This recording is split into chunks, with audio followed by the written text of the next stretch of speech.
Hello, I'm Alan Rule. Totally random. I didn't advertise this. I didn't advertise this live stream. Let me just place it on Twitter, and then I'm going to give some thoughts on purgatory and prayers for the dead. Twitter. Okay. Then I will start what I'm talking about. A lot of good stuff here.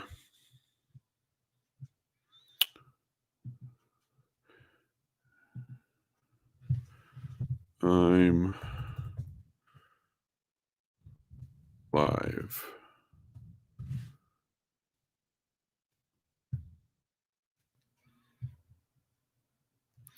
All right, so let me get started here. So, now purgatory, as you know, is a Catholic doctrine. Now, when we say it's a doctrine, there's two parts of believing in a doctrine. Well, one is to say, oh, that's a doctrine, I believe it. It's almost as if, when you're Catholic, they give you a checklist saying, you believe that? Good, good, good. And purgatory is on that list. But a lot of people just like purgatory. They believe in it they assent to it, but what they don't believe it in their practice. For example, let me give you a good example: the real presence of the Eucharist. You ask a Catholic if they believe it, they'll be like, "Yeah," but do they believe it in assent, mental assent, or do they also believe in genuflecting before the sacrament, in fasting before you have it, making sure you're in a state of you don't have any mortal sins on your soul when you take the body and blood?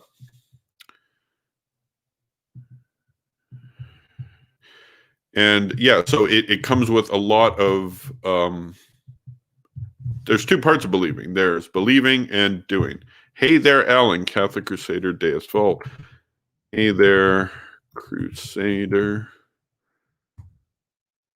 Oh, I got a question for you, Catholic Crusader Deus Vult. What is your favorite book on the Crusades, since you have Crusade in your name? Because I've been reading, I just read a primary source on the Fourth Crusade by Robert of Clary, the conquest of Constantinople, which was the crusade where I'm going to do in our live stream on this book. Brian Anthony. Hi, Brian Anthony.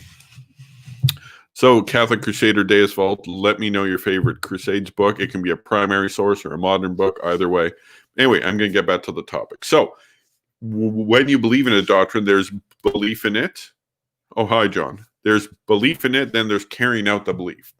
Now, I gave you the example of a sacrament. One, you got to believe there's a real presence, but you've also got to carry out that belief in your actions. You got to genuflect before the sacrament.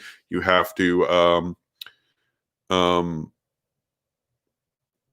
you have to fast. You have to stuff like that, right? That just proves you believe. Your belief is reflected in your actions. Now, if you ask a Catholic, do you believe in purgatory? They'll be like, yeah, I believe in it. I'm Catholic. However, there's more than one part of believing in purgatory. Most of us believe in it, but most of us don't think of it at all ever again. We just believe in it, and it's like, yeah, hopefully I go to heaven. Might have to take a stint in purgatory first. But yeah, that's it. Now, let me say something. I've been reading a lot of St. Robert Bellarmine lately, thanks to Ryan Grant and Mediatrix Press. He translated Bellarmine's book on purgatory. And spoiler alert, he proves it without a shadow of a doubt. If you oppose purgatory, you have no ground to stand on. Purgatory is real. You might as well just accept it. And if you don't believe me, get this book by St. Robert Bellarmine, translated by Ryan Grant. So, I'm not going to be showing any books today. That's just one book. So, let me just...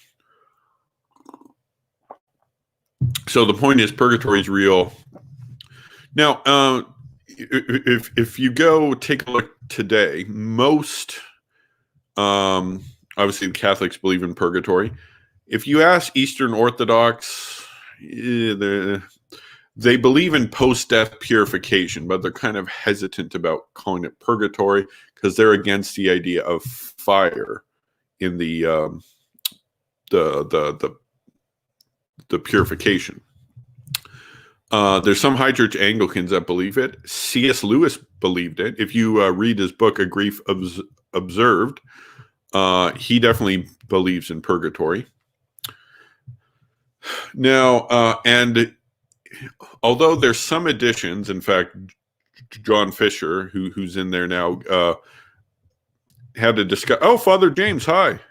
Oh, yeah. Both John Fisher and Father James were having a discussion about prayers for the dead, and they were taken out of about how they were taken out of the Common Prayer Book, but in some editions they've been inserted back in. So it's not something Anglicans are opposed to. So most of the Christian world believes in prayers for the dead. Now, purgatory, the specific purgatory with a capital P, Catholics believe in. Yeah, that's what we believe in. Only Catholics believe in that. But, Anglicans and Eastern Orthodox believe in something similar, So, now the question is, how do you carry out belief in purgatory in your normal life? Obviously, we want to go to heaven. We might have to go to purgatory first. But the idea of purgatory, the word, sounds very medieval. It's actually an ancient word, but the word sounds medieval. You sound like Dante writing something about people suffering, It sounds medieval when you think, because St. Augustine talks about the purgatorial fire in his Enchiridion. But when people think of purgatory, they think of medieval. They also might think of some of the abuses that happened around the time of Martin Luther, which I'm not going to defend, but things happen. So you have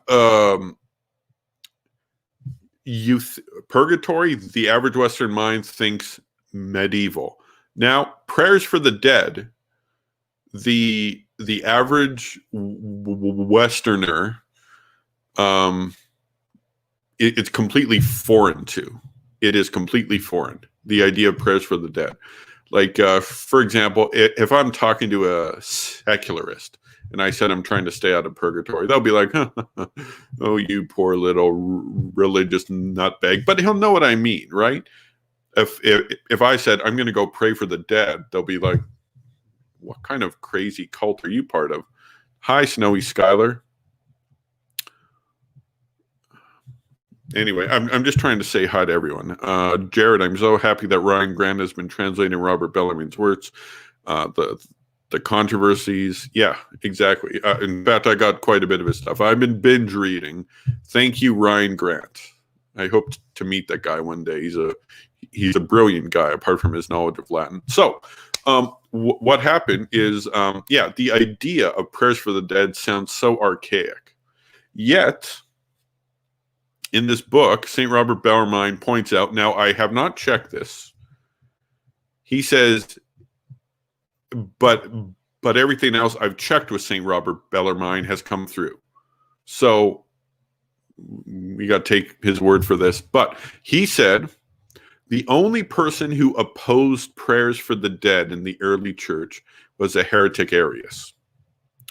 And now, of course, when you think of this, you think of it's a rational person. I'm a modern rational person. I can't pray for the dead. Who does that? Who does that primitive stuff? Where are you from, Snowy Skylar? Praying for you guys over there. Me, I'm up in Canada. Where are you? Snowy Skylar. So somewhere snowy, I'm guessing.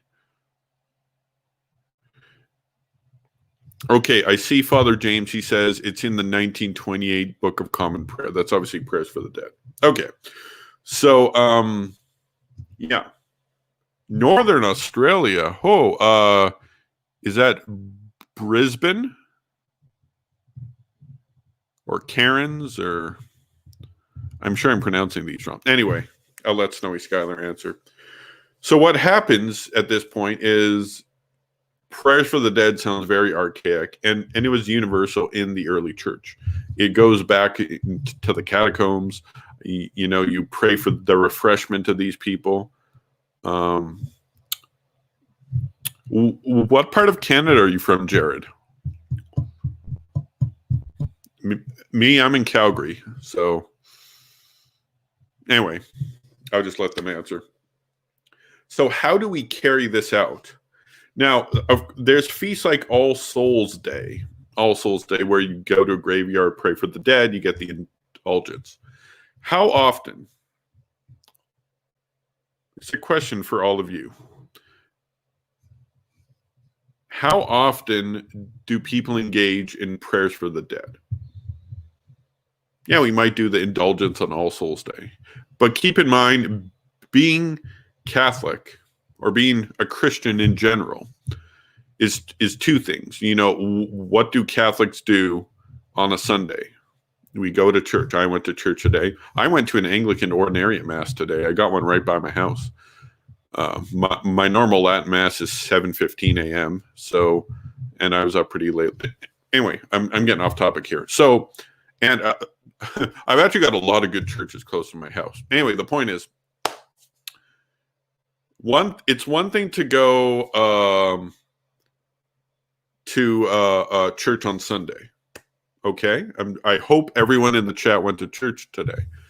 But the thing is, what do you do with the other 6 days? You better be doing something with those other 6 days. On Tuesday, God doesn't expect us to be in church, but he expects us to be living the Christian life. He expects you in church on Sunday, if you're able to get to a mass. And most Catholics in the world outside of China have access to a mass, thankfully. Like even in places like Iran, you still have access to a mass. So what happened is all public Manitoba. Okay. I understand, Jared. You guys have some pretty draconian lockdowns, but Quebec is giving you guys a run for their money. They have curfews now. Is there curfews in Manitoba? Father James says, unless there's a feast day on Tuesday. Yeah, that's true. Yeah. So assuming Tuesday's not a day of obligation, but in Canada, we have a grand total of 2 holy days of obligation outside of Sunday, because most feasts just get moved to Sunday. Believe it or not, the Feast of the Assumption and the Immaculate Conception and All Saints Day are not feasts in Canada. There's only 2 feasts in Canada. Only 2 times we need to be in church outside of Sunday.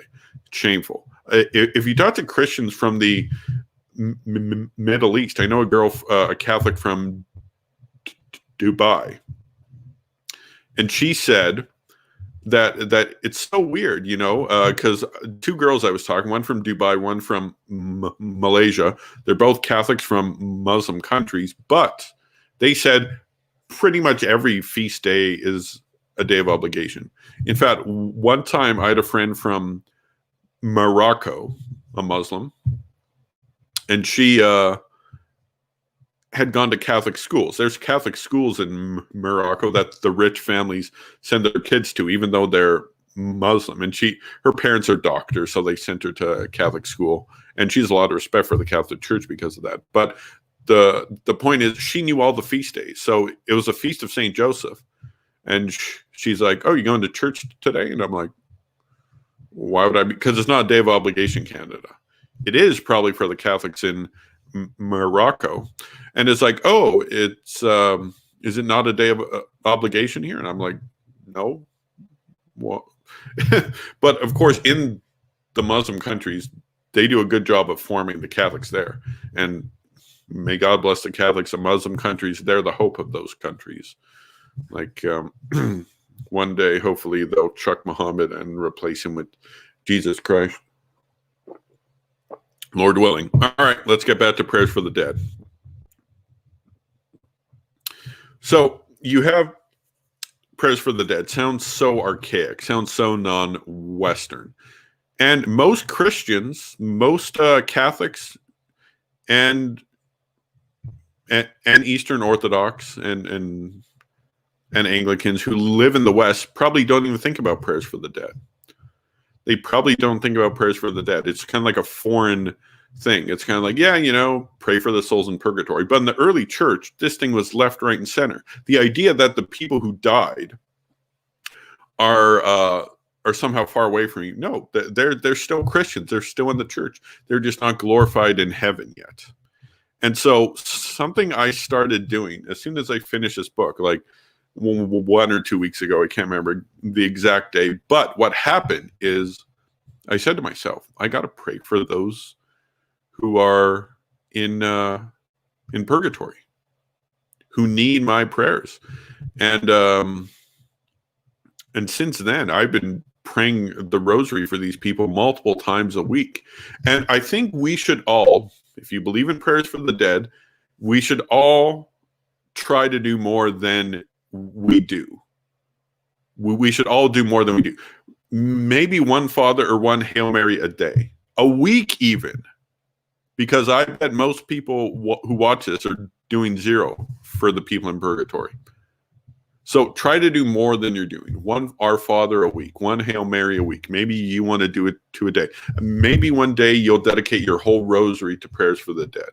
Me, it sounds kind of a personal thing I'm about to share you, but I think God has really called me to pray for the dead, because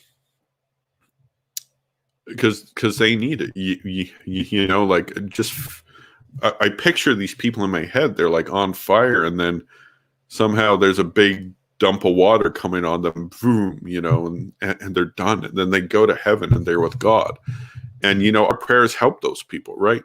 And I once had, I was talking to a priest in the Resistance. If you don't know what the Resistance is, it's a breakaway from the SXPX, because they thought the XSPX was too liberal. So the priest in the Resistance, I'll just tell you who it was. It was Father David Hugo. And he was giving a homily. And I heard this homily. And he said in this homily to pray for the dead. And when we get to heaven, we will see people we didn't even know. We'll see people from other countries. We'll see Italian people, American people, Chinese people, but people you didn't even know. And they'll just come up to you and they'll be so happy. Thanks for that extra prayer to get me out. Yeah. And I think we should all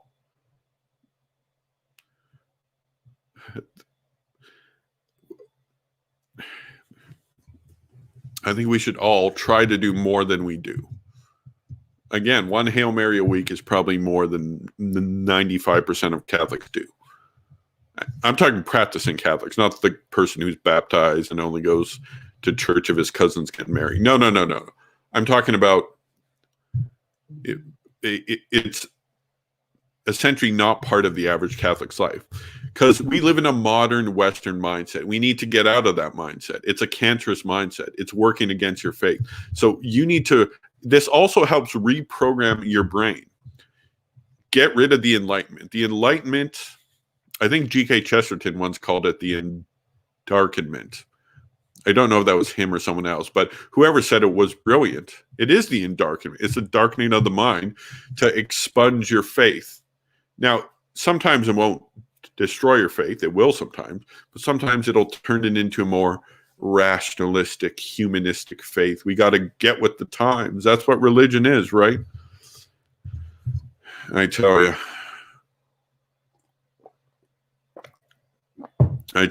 it's so if anything, do this to help yourself.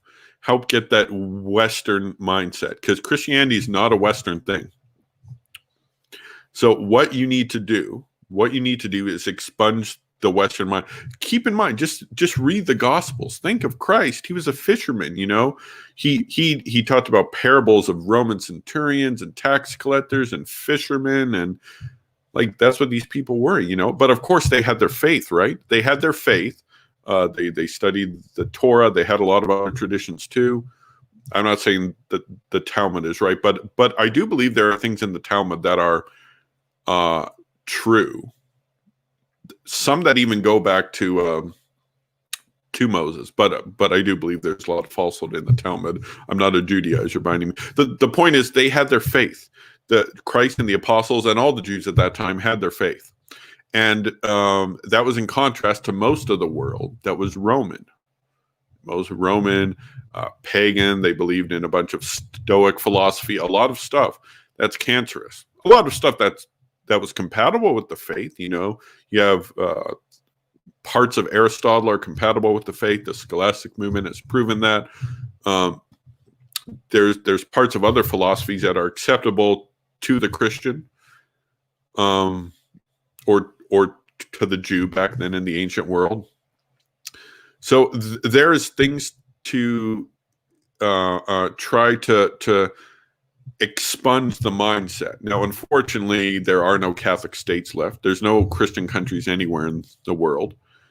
Now, some countries are more Christian than others, but obviously, the States now is becoming as anti-Christian as you can get.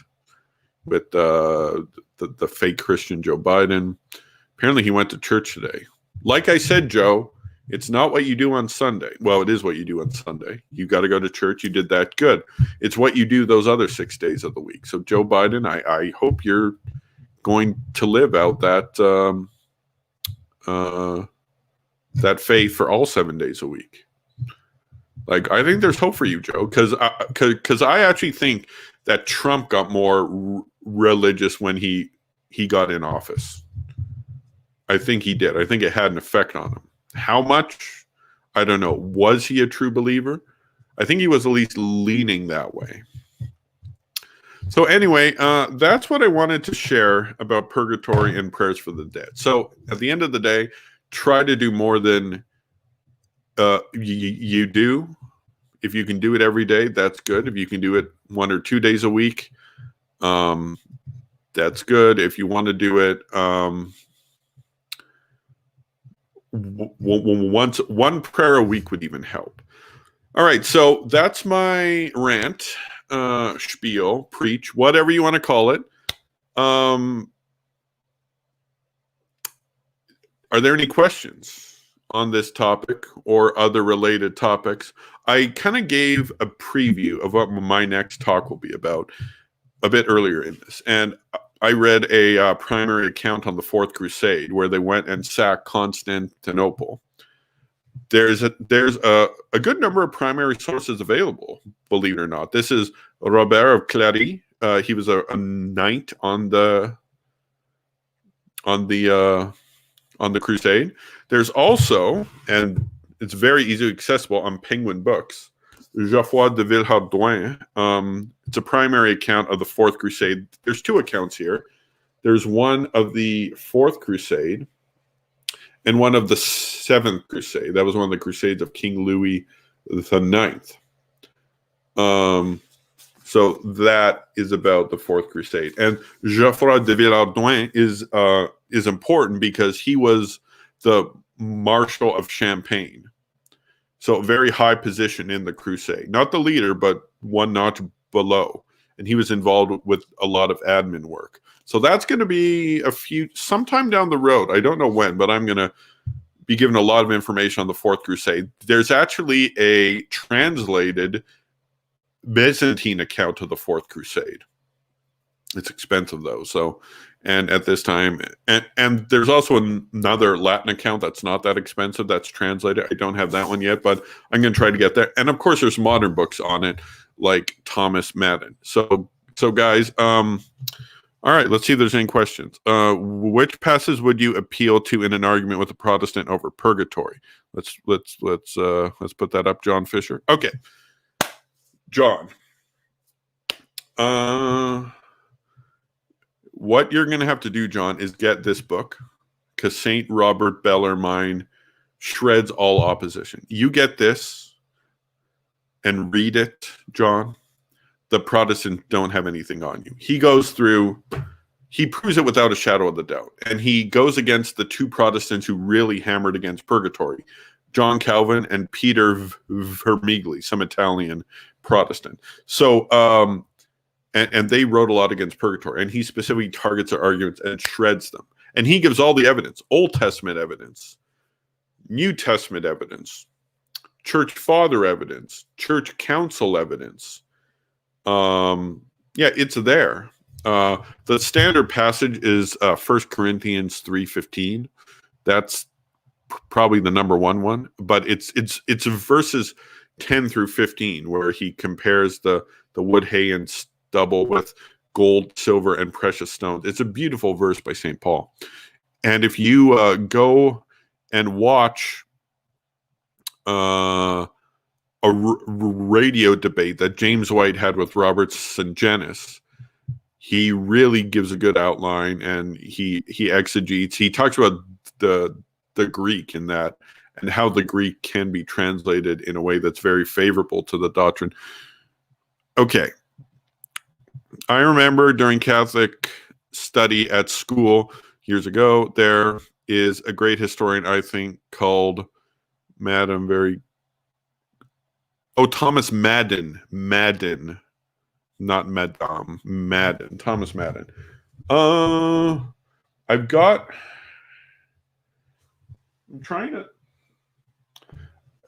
a few books by Madden. He's the guy you want to read on the First Crusade, Thomas Madden. That's it, Thomas Madden. I remember we say him a lot. What Thomas Madden books did you read? Jared, yes, Madden has some good stuff. He does. He's my favorite historian. And just type him into YouTube. He has tons of talks on YouTube. That's a great boo milk. It is a great boo milk. So, yeah. So, so John, obviously 1 Corinthians 3:15. Read St. Augustine's book, Enchiridion. It's a short book. You can find it at New Advent. And he talks about the purgatorial fire. It's a great book. Thomas, trying to find Thomas Madden's book. I want to show you the book all you guys need to buy. I'm just looking at my bookshelf over there. I've got several bookshelves. Most of my books aren't even on this bookshelf. I've got that. I got one in my closet and one on the floor below me.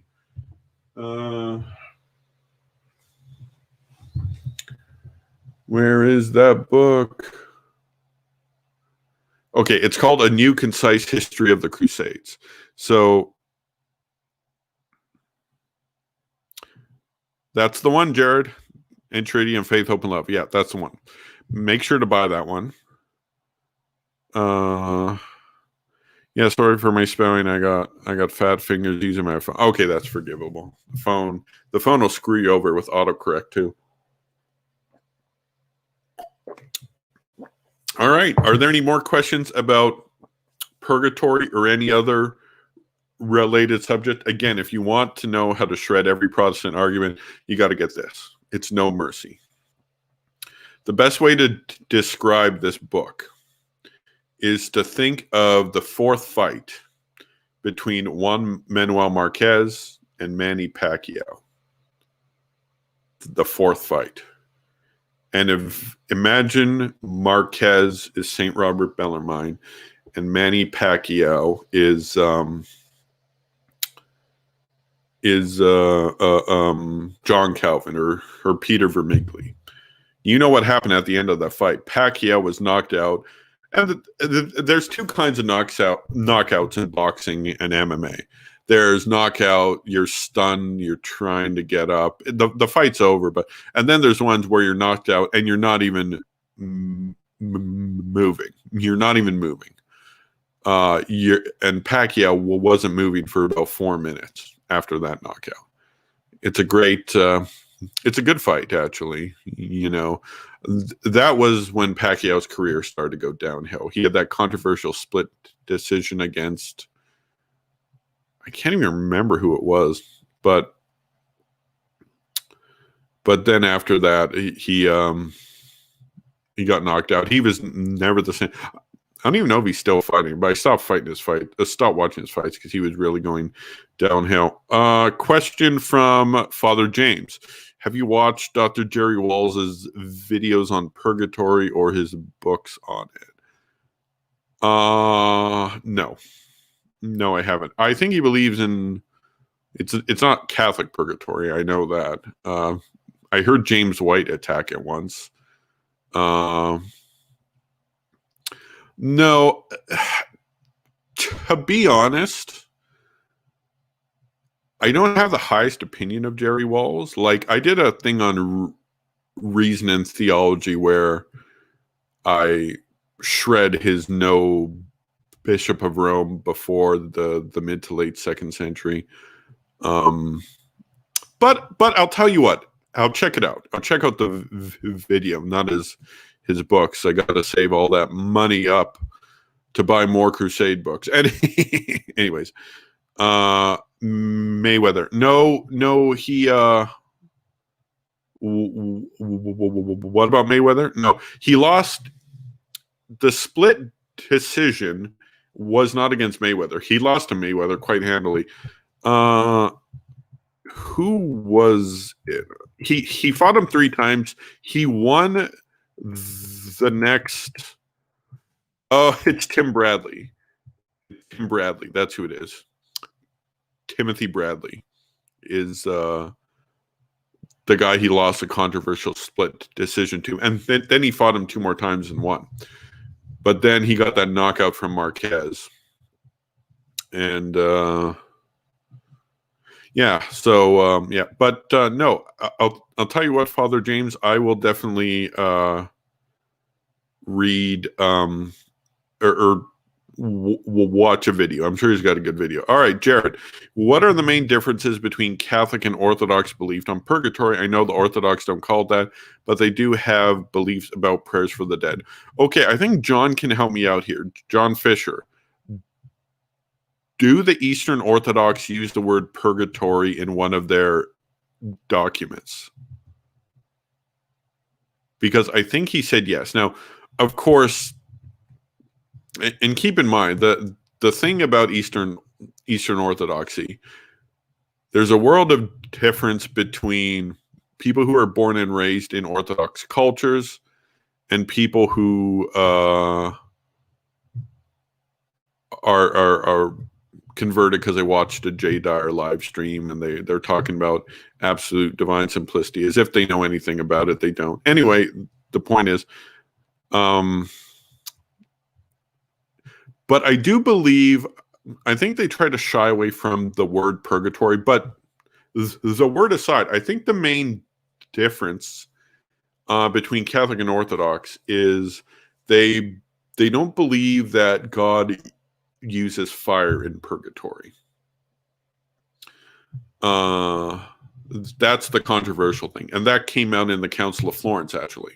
So the big and if you watch Father Josiah Trenham's video on the Catholic Church, he's Eastern Orthodox. He talks about the fire in terms of purgatory. They certainly believe, like, for example, if you talk to like, for example, I studied Russian for 5 years, and my teacher was a devout Orthodox Christian. She was from Belarus, and she was talking about an Eastern Orthodox saint, I think it was Saint John Maximovich, and she's telling me about him, and she's like, he probably went straight to heaven, meaning he avoided any purgatory or similar thing that the Orthodox believe.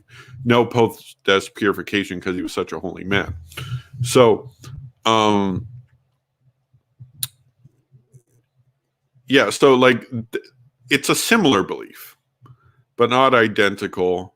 And of course, when you learn about it, don't learn about it from these 19-year-old converts who learn about Eastern Orthodoxy by watching live streams from, I don't even want to speculate. Anyway,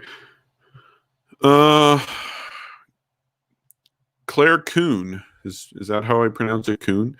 Great video. Well, thank you, Claire. I'm glad you enjoy it.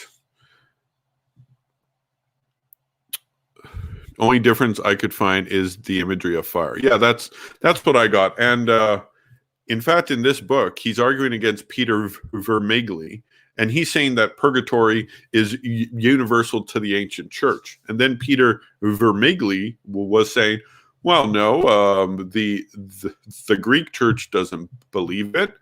And that's half the ancient church. So there you go. Ha, ha, ha. And then he pointed out that the only problem the Greeks have is because of fire. They believe in the rest. There's a question mark over the fire.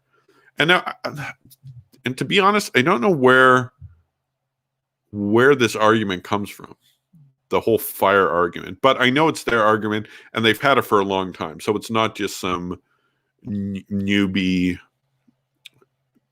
argument that they're trying to find. All right, John Fisher, not that I'm aware of. In the council, they do speak of prayers releasing souls from Hades as well as mass for forgiveness. Oh, yeah, they certainly believe that, yeah. Yes, the document is called Confession of Dositheus. Okay. By pouring for tears, kneeling, watching. Okay, this is just a continuation. In which captured from the beginning, rightly called satisfaction, their souls. Yeah, it's very similar to Purgatory, as we know it. But again, the big question mark is whether if there's fire in Purgatory. So yeah, because from about 1500 to about 1900, the Orthodox Church is but somewhat Latin influenced. And of course, if you're the universal church, shouldn't you incorporate both Greek and Latin? Of course, by Latin, I'm talking about post-schism Latin. Yeah, I've been reading a lot of church history lately. That's kind of my thing, right? And I'm going to be doing more on church history again. Fourth Crusade, primary sources. I'm going to be buying more primary sources. There's one other primary source that's actually pretty cheap. But if I want the Byzantine primary source on the Fourth Crusade, it's $110 Canadian, which is probably around about 80 or 90 American. But it's a big book. It's about 600 pages. And it's not specifically about that instant. It covers about 100-year span of the Byzantine Empire through the 12th century, when all the various Comnenus, you had Alexius Comnenus, John Comnenus, and Manuel Comnenus, who attempted to drive the Turks out of Anatolia at the Battle of Myricephalon, and he failed, and he wound up losing more land, specifically the city of Dorilaum. So yeah, that was ad fontes, to the sources, or to sources specifically. Font, that's where I get the word fountain from, by the way, source. So by fontes I mean Catholic source. Well, is there any other kind? Well, they're just heresy anyway. So any more questions? I've gone a bit longer than I wanted, but if you guys have any more questions. Oh, another question. All right, by Catholic Crusader Deus Vult. Have you read the Douay 1649 Catechism? It's rocks. No, I haven't read that. I've read the Catechism of the Council of Trent. Oh, in fact, I have that on my desk. This book. So good. So good. Oh, man, it's beautiful. Absolutely beautiful. So no, I've not read it, but I'll add it to the list. For Father James, who's your favorite Anglican? I mean, apart from you? I mean, I've had you on my show, Father James, so obviously, of all time. Okay. Let's see. It's not Henry VIII.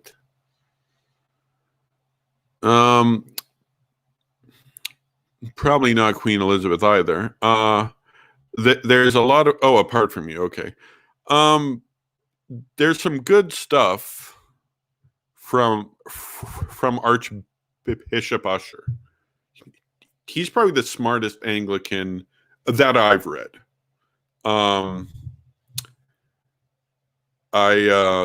He it seems he's the big scholar. I think he was 1700s, But yeah, I think Archbishop James Usher, he's probably the smartest Anglican, and therefore I respect. Of course, he thought the very bad things about the Catholic Church, but I don't know. A book that I like, my favorite Anglican book is a book by, here, hold on.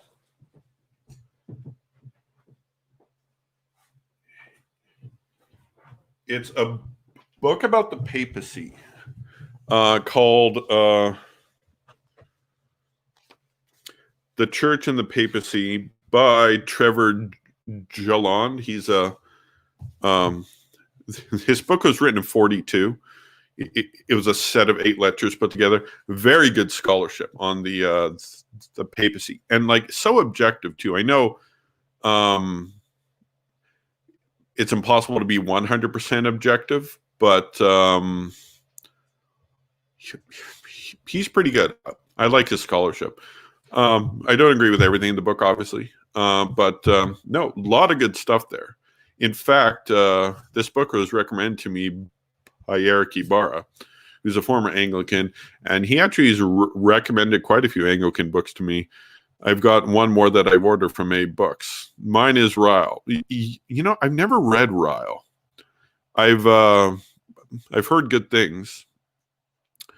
Amen, Alan. I love it also. Apart from me, yes. Apart from you, obviously. All right, who next?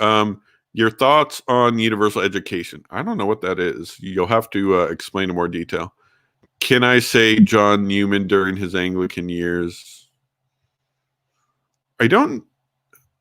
I guess you can say that. I don't know. To be honest, I'll be honest here. I'm not a huge fan of Newman. I mean, I've read his book on the development of doctrine. It was okay. Not out of the park. I've got another one of his books I'll read eventually there.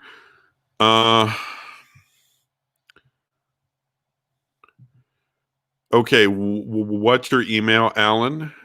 I'll send you a PDF of that catechism.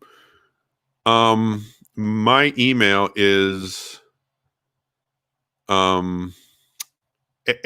it's alruhl25@gmail.com. So it's alruhl25@gmail.com. And the reason I didn't call my website alruhl.com, I called it Alan Rule, is because a friend of mine said the word Al Rule sounds Arabic. All right. You could, but it's like saying I like eating dog poo. I wouldn't go that far, but again, I'm not too big a fan on Newman. I was kind of like, when they beatified him, I'm like, really? You know? I mean, not saying he's horrible by any stretch of the matter, but there's way better people in the Oxford movement itself. Way better, like Chapman, amazing. Dom Chapman, amazing guy. Ryle's commentaries on the gospel are good. Okay. His work on the 39 articles, good. Thank you. Newman is cringe. I'd say a notch above cringe. Newman is horrible. Only bogus ordo neocons like Newman. Well,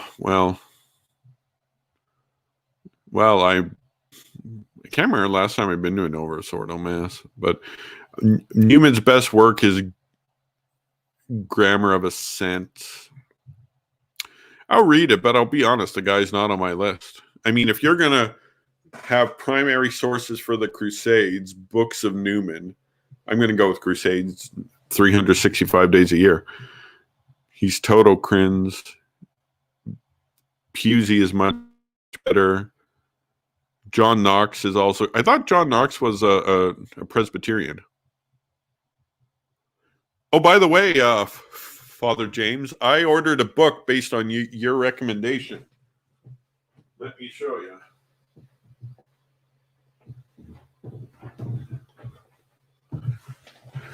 Based on your recommendation, I got The Apology of the Church of England by John Jewell. So, I asked you what your favorite Anglican, or the best Anglican, I can't remember how I worded it, but you had recommended this. So, Yeah, so I will be reading that very soon, probably in the next month. All right. Michael Davies loves. I got mixed feelings about Michael Davies, and he was by no means an Ozark normie. I would consider myself fairly traditional. That's a great reason not to. He was an Anglican. Oh, Ronald Knox. I've never read anything by Knox. A few trads at my church like his Bible, like the Knox translation of the Bible. Is that the same Knox? Knox wasn't an Anglican. Newman puts me to sleep. He doesn't put me to sleep, but I mean, like, okay, I'll say this about Newman. He's overrated. He's overrated. Oh, Ronald Knox. I meant Ronald Knox. I never recommended it. I never recommended it again. Yes. Okay. All right.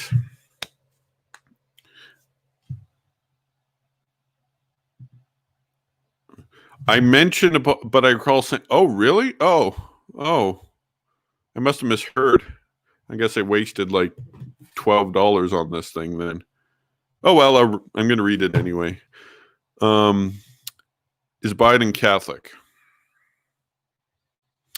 Let me put it this way. What happens if a guy says, "Oh, I love my wife. My wife, we've been married 40 years. I mean, I love my wife. But then again, I've got this 19-year-old cute girl on the side that my wife doesn't know about and I fool around with and all that stuff."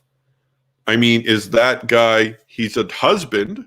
Is that guy, is he a husband? Absolutely, he's a husband. Is he a good husband? Absolutely not.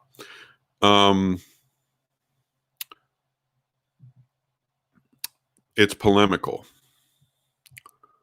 Are you talking about John Jewell? I mean,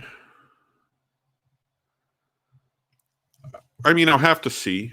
I don't know. I'll have to see if this book's any good. But the thing I'm most interested in, this book is written about 1560.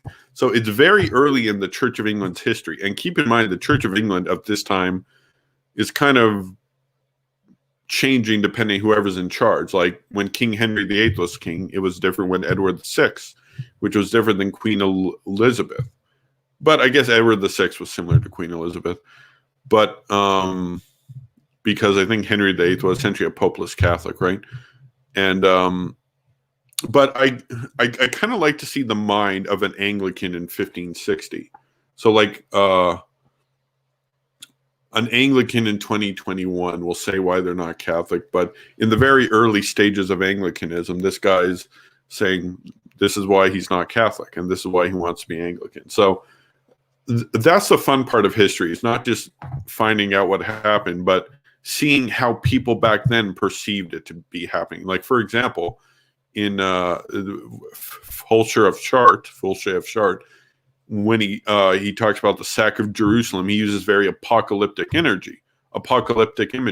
So people obviously thought it was going to be the end of the world or something like that because the fact that Jerusalem's back in Christian hands. All right. Thomas Keller, Bellarmine and anyone from the Salamancan school is exponentially better and more interesting than Newman. I agree. Jewell's apology is largely polemical. Martin Chemnitz is much better. Okay, I'll keep that in mind. Chemnitz's examination of the Council of Trent. Is that an Anglican? It sounds like a German name. So, I really want to know the definition of Anglican. I'll let Father James take that one. Young Henry VIII was pretty good, probably because of Thomas More back when he still had his head. Yeah, well, keep in mind it was Henry VIII who ultimately decided that he shouldn't have his head. Well, it was technically a court, but anyway, Lutheran. Okay, I thought so. He's Lutheran. Yeah, because the name Chemnitz it's obviously a German name. Are there German Anglicans? There's probably a few, but most Germans are Lutheran. There's Calvinist Germans, the Heidelberg Catechism. Watch my video. So Brian Anthony, if you want to know about Anglicanism, this is your guy. I'm going to endorse this guy. I've had him on my live streams, and I do hope pronounced Chemnitz. Yeah, that's true. Yeah, I know that because it's weird. I'm German background on my dad's side, but I don't really speak the language. If you put me in Germany 2 days, it starts to come back. But like, I don't like staying in Germany more than 2 days. I normally fly into Germany, then I drive somewhere else. So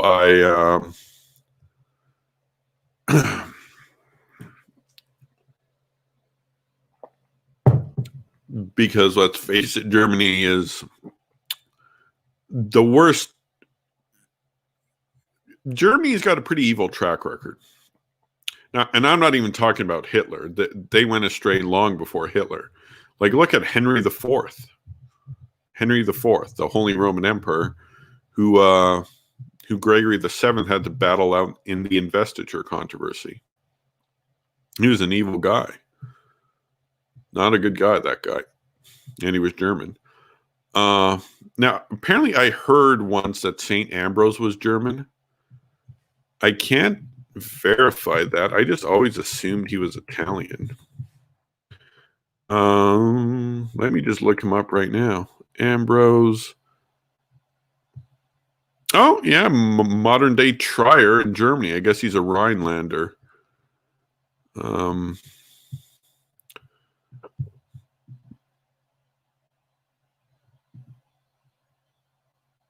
Oh, I'm gonna.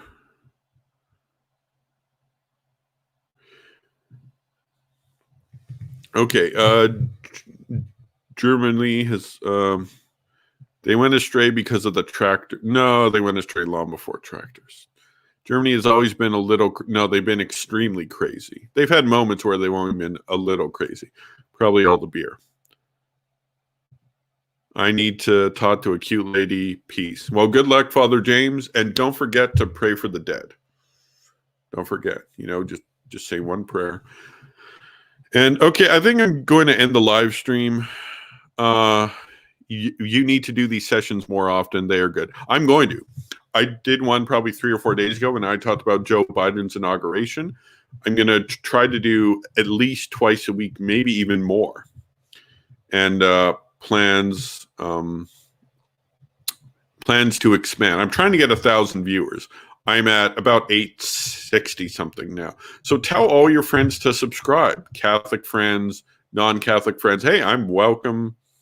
I'm open to hearing non-Catholic opinions. I had Father James on the show, and if he's an Anglican priest. If you're an Orthodox priest or even an Orthodox layman or a Protestant, you can come on here because I just asked for a respectful discussion, which Father James gave, of course, he's a good guy. But there's some people I would never have on here. But always excited to see your live stream. Yeah. Now, unfortunately, because of the COVID, I am not working my normal job. I'm working a job that takes me into the evening. So on most days, I'm off work at 9 p.m. Now, 9 p.m., I'm in the mountain time zone. So if you're in California, like Father James, it's not an inconvenience for him. But if you're in you're in Eastern time zone, then you're in trouble. That's midnight. But for some reason, John Fisher always seems to be up at these hours. So, but yeah, it's inconvenient, and it's inconvenient if you want to interview people. It's okay if they're in California, but pretty much anywhere else, it's. Did you see Reason and Theology, Catholic Economics Debate? I believe I saw part of it. I didn't see all of it. I don't see all their stuff, unfortunately. I try to watch as much as I can because it's really good stuff that channel has. That's probably my favorite channel. And they've got really good guests on. And yeah, they had me on. I was probably the best guest they ever had. I'm so humble, right? But no, they're really good guys. I know Eric. I've known Eric for a while. If I have a question on the papacy or something, I'll text it to Eric and he'll answer within like 30 seconds. And I got to meet William Albrecht. I still haven't met Michael Lofton. He was supposed to be on the show the day I was on, but something happened at the last minute. He couldn't make it. The show almost got canceled, but Eric and William decided to go ahead with it. The Californians need to hear the stuff the most, Alan. It's for the best. That's true. There's California. There's not a lot of solid voices there. I mean, you got Father James, but I mean, there's 35 million people in California. Father James can't do it all. No, there's some solid guys in California. There's Father Josiah Trenum. He's good. There's a girl on YouTube I follow called That One Catholic Girl. She's like 20 years old. She's a Catholic apologist. She knows so much for her age. It's impressive. She does a lot of reading. A good channel, That One Catholic Girl. I can't remember if one is ONE or just the number one. Anyway, check her stuff out. Eric Barr is a giant apologist. He's the best on the papacy. Yeah, that's true. Yeah, like he made that list, top 10 books on the papacy, and I have read, I'm in the middle of reading the 6th book. I'm going to end up reading 7 of them, maybe 8, maybe even 9. But a couple of them are hard to get. I mean, it's hard justifying paying $120 for a 90-page book, especially in this economy. So you got to be careful how much you spend. I got this one plus shipping for about $35 Canadian, and that's a pretty good deal. This book's about 550 pages. So yeah, like you have to be careful what you spend your cash on, because it's especially in this economy. Like, for example, I normally work in oil and gas. I'm not working in oil and gas now because this whole COVID has torpedoed the economy, especially oil and gas. And there's so much uncertainty, and Joe Biden canceled Keystone. All right. 5-A-Day Productions. Why do EO deny purgatory yet believe prayers for the dead are efficacious? Also, isn't purgatory admitted in the 1672 and translate? Yes, I believe they are. Again, sadly, most of the EO that we're exposed to in Canada and the States is Jay Dyer and his convert crew. And that's where most people learn it from. And even a lot of the stuff put out by more seasoned EO people, like, for example, Father Stephen Damick, who's a good guy for the most part. He's a convert, I think. See, I don't know. I think the Orthodox need to do something, explain the 1672 council. I think most people actually who are Eastern Orthodox, cradle or convert, have not read that council. Jay Dyer is a cult leader. Yeah, he is. I'm not saying Eastern Orthodox, he's a cult, but oh, by the way, there's a guy named Jonathan Hill who recently did a good expose of Jay Dyer, how he contradicts basic Eastern Orthodox Christology. Do you plan to debate anytime soon? Would be really interested in following. Been following you, call out a lot of BS on Twitter. Oh, well, thank you. I mean, it would have to be on a topic I'm interested in, and it would have to be with a respectful person who I respect. Like, for example, I I've had Father James on the show. He's someone I could debate. He's a knowledgeable person. He's a good guy, but a guy who I disagree with a lot. I agree with him a lot on things, but we disagree on a lot. In fact, a thing I want is probably a debate I'd be interested in. I'd have to do more prep. But is the papacy in the pre-Nicene period? Because if you go to like the 5th century, it's pretty easy to defend the papacy.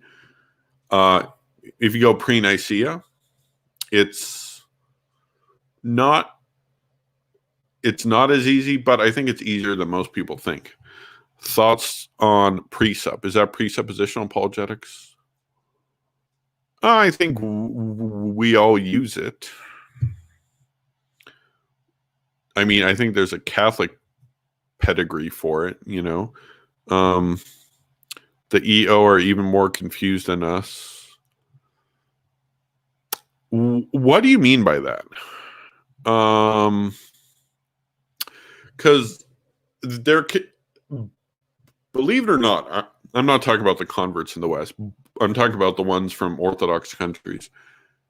For the most part, a lot of Catholics say they have no doctrinal unity, or there's a lot of doctrinal chaos. I actually disagree with that. I think they're pretty unified in terms of doctrine. The one exception is sacraments. They're very weak on sacraments. That's why if you go to this one Baptist church, they'll chrismate you. If you go to the other one, they'll rebaptize you if you're a Catholic. But apart from that, I think they're actually very unified in their doctrine. Okay, that's an insult to cult leaders. Yeah, it is. How about James White? Ooh. Yes, but I would like to do it in person. And of course, no one's really traveling between the borders now. James White even challenged me to a debate once when I wrote an article against him. And I actually phoned him and talked with him on the phone. And he was book sold for the next year. I'm like, why are you challenging me? But no, I'd have to go down to the States though. Like I'd like to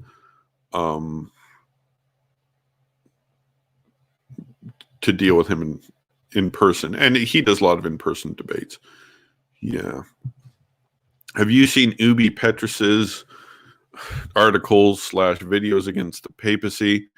This is the EO's latest poster boy. There's lots of EO posting the articles on random Catholic YouTube channels. All right, for those who don't know who Ubi Petrus is, he is an anonymous, he's straddling the line between troll and apologist. Because he's kind of this anonymous apologist who's been active less than a year. And like, to be honest, I don't really have a lot of respect for these anonymous apologists. And to be honest, if you read his arguments, you find out why he's anonymous. I mean, if my arguments were that bad, I'd probably want to remain anonymous too. Guys, please don't be anonymous online. It's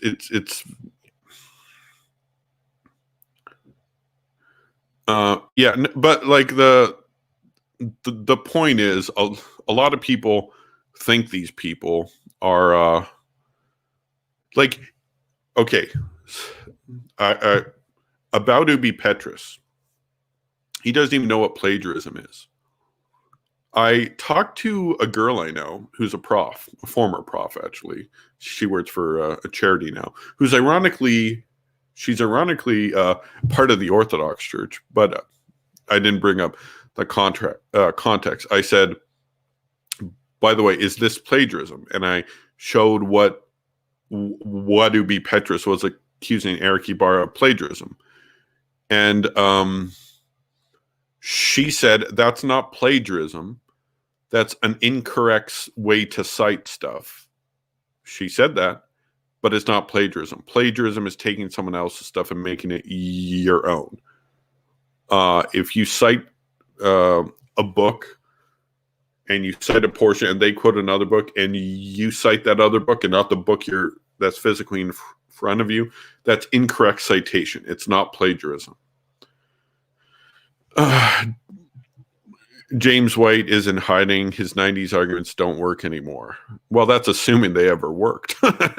See, the problem with the thing about James White and Jay Dyer,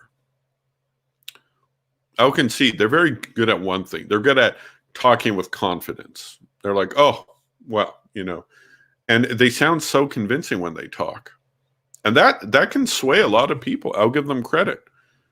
It's not going to sway me because I can see past that stuff. No, not everyone can, which is why I've been exposing the guy. But no, like for most people, those 90s arguments never worked to begin with. Good Catholic Twitter account that refutes EO. It's called Crudis Proper Day or Phileo. Oh, that guy's good. That guy's good. He's been responding to a lot of stuff from one of Jay Dyer's minions named Sneck. This vile French. He once said, I've got the screenshot. He once said that Coptic girls are an argument for female genital mutilation. I've got it on my phone. I've got the screenshot. Like that's absolutely disgusting, especially since Coptic girls come from a country with a very high rate of AGM. Yeah, but no, he's very good stuff, Filet-O-Fish. Amazing Twitter account. You should get him on the show. Interesting. I might want to do that. Is Filet-O-Fish a double agent for McDonald's? I hope he doesn't get caught plagiarizing. All right. Yep. Even among the Russian EO groups, there's so much confusion. It's impossible to know which group believes what. Example, Brother Nathaniel situation. I'm not familiar with the situation. I know who Brother Nathaniel is. Really, LOL. What were you saying? Humongous. Why is Rome's Petrine succession unique versus, say, Antioch? Where is this explicit in the early church pre-Phocian? Oh, wow. It's everywhere. Okay. All right. Now, a common argument, it's such a stupid argument made by very bad EO apologists. Not all of them do this, but they say, well, Peter was first the bishop of Antioch. How come he's not infallible? Well, because his successor isn't in Antioch. I mean, if Peter had died in Antioch and Linus taken over there, that's who we'd listen to.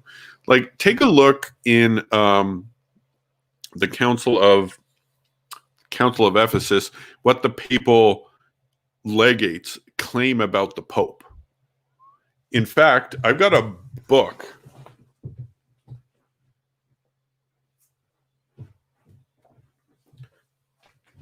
This piece of pseudo scholarship called Two Paths, where he talks about this thing.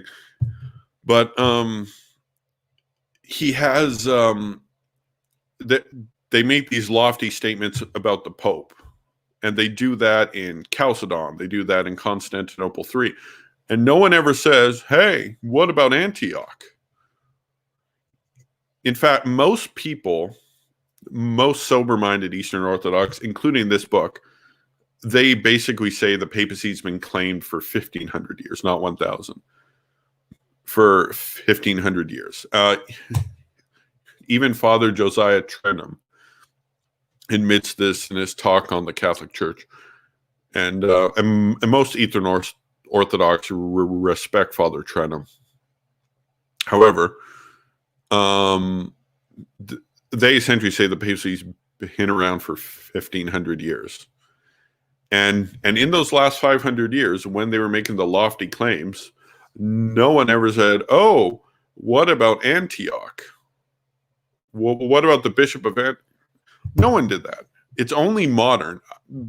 In fact, I'm pretty interested. I'd wonder if you could find this argument pre-1900. They are jokes with their silly arguments. Who's they? Philip, the papal legate. Yeah. Council of beside in which Rome Presbyter Philip declared. All right, he's going to get the quote. You can find it in newadvent.org. I've already gone way longer than I wanted on this, so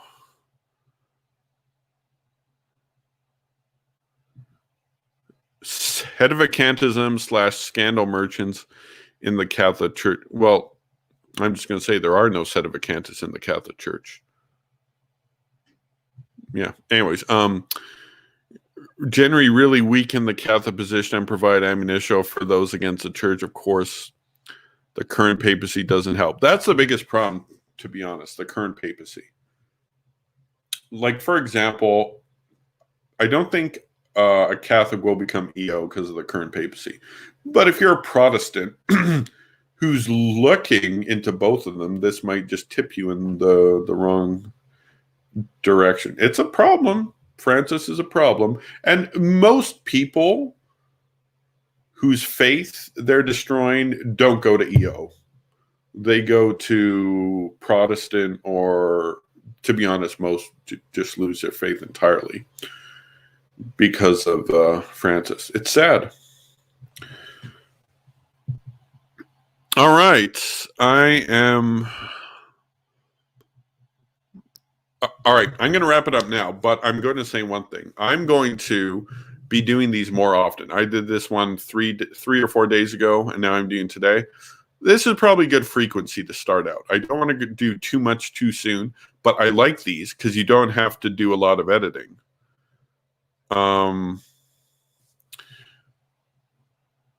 Okay, I want to answer this. It says every debate I've had with EO, it just literally ends, haha, go Pachamama, worship at clown mass when they have no arguments.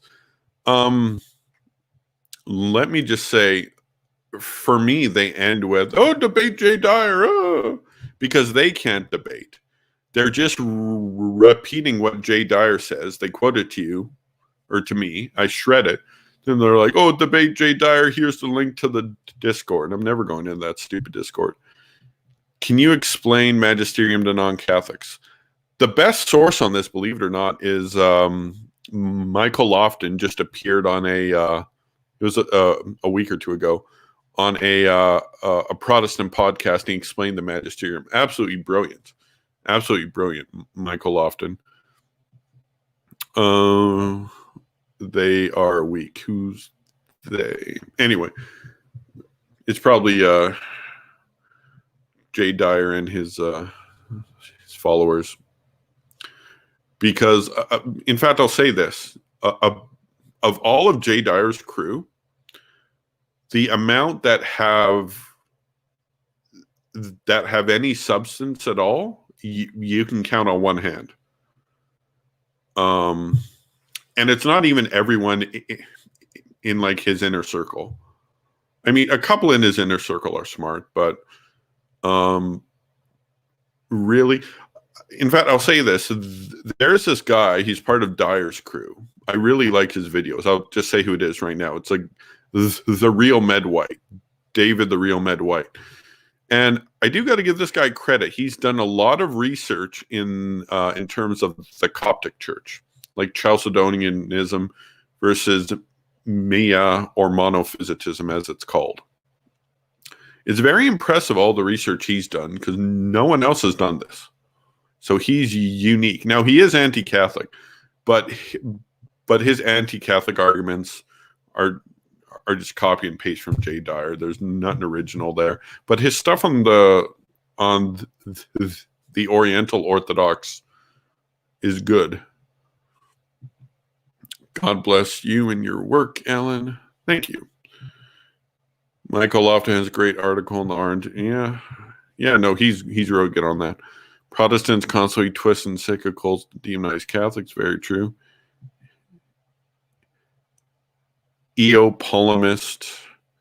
Jay Dyer's followers are weak. All right, guys, I've gone almost an hour and a quarter. Do you think I should continue? It's 10:28 in my time zone. Okay, I'll tell you what. I'll continue for a bit more, but you got to wait until I get more water because my throat is dry.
Yeah, my kitchen is 2 floors below.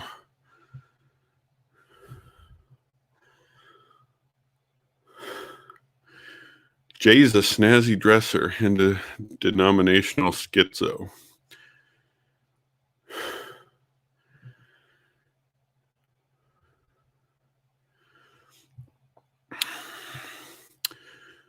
Yeah. Well, I mean, I don't know. I mean, if that's all he did, that would be fine.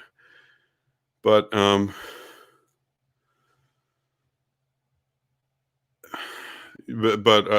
don't like all the personal insults that he's said to me and a lot of my fellow friends.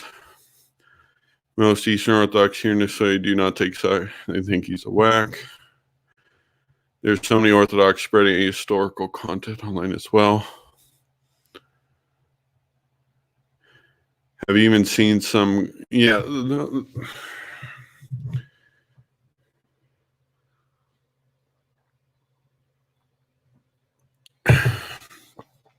Yeah, I can see them saying that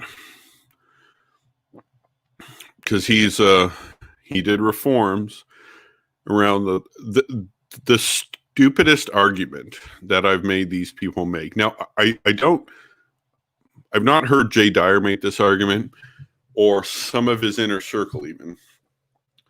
But there's a guy named Patriarch Prime who really doesn't know anything. He's a nice guy, but he's overzealous, and he doesn't know a lot. And a few other people buy into this argument, and this argument is that England was Orthodox until 1966, when William the Conqueror he invaded the country and he imposed Catholicism on the people. This is by a guy named Vladimir Moss. To call him a pseudo-scholar would be an insult to pseudo-scholars. This guy's a fraud and a charlatan, and his book is just one big lie. I got water now, guys, so if you got any more questions, throw them here.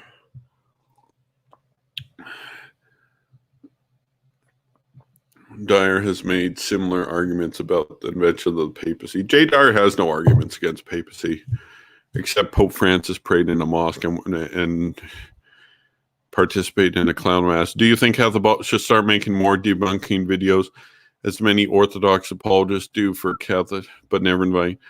Well, see, there's kind of something I've noticed about these Eastern Orthodox. When you become Eastern Orthodox, a convert, the Catholic Church becomes the center of your life. It's a bit odd, isn't it? The sun sets and rises and sets with the Catholic Church. It dominates your thought. That's and well, to be honest, I don't really see them as a threat. I don't think Catholics are losing a lot to the Orthodox in that regard. Of course, he'll claim, "Oh, I'm converting thousands every year." EOs on Twitter don't have arguments. They just, yeah, that's true. Catholicism is being attacked by dierites, militant atheists, Muslims, pagans, and Protestants with people like Jatic publications. Amen, Alan. What are you saying amen to? Because I'm going through these.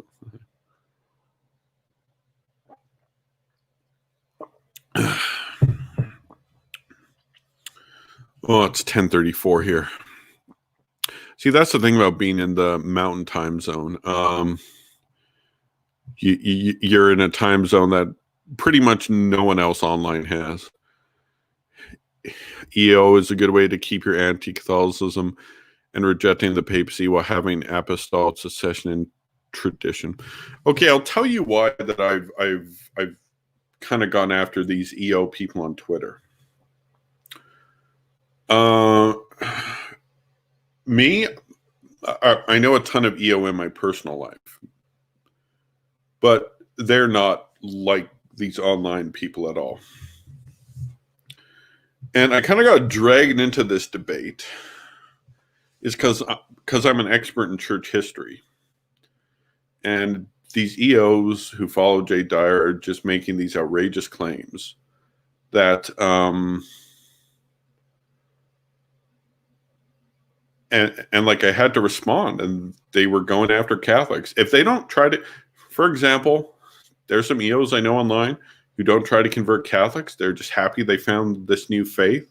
They're converting from atheism. All good for them.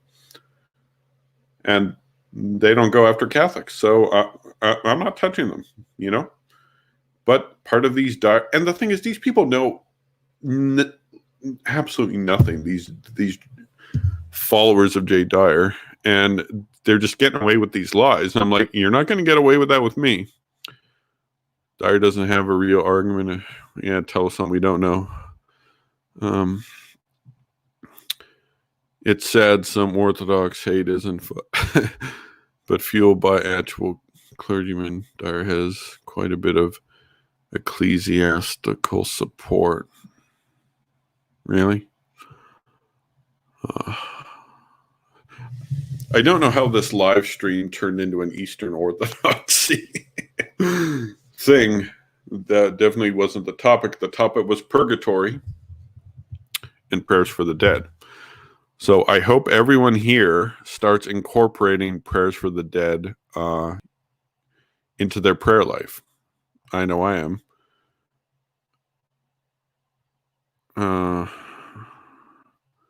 I'll just leave that on the screen. That's not a question. It's a statement. So I'm going to call her a night. And I'm going to do these live streams more often. They'll be later. But tell your friends about them because I'm going to be doing more of them. And of course, there's my website, alanrural.com, updated a couple times a week. I got a lot of articles against Islam on there. That was my original apologetics against Islam. But I've been focusing a lot of church history lately. All right, guys, I'm going to go now. Make sure to pray for the dead and make it part of your prayer life. And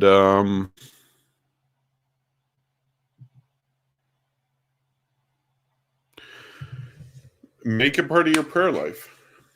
It's not that hard.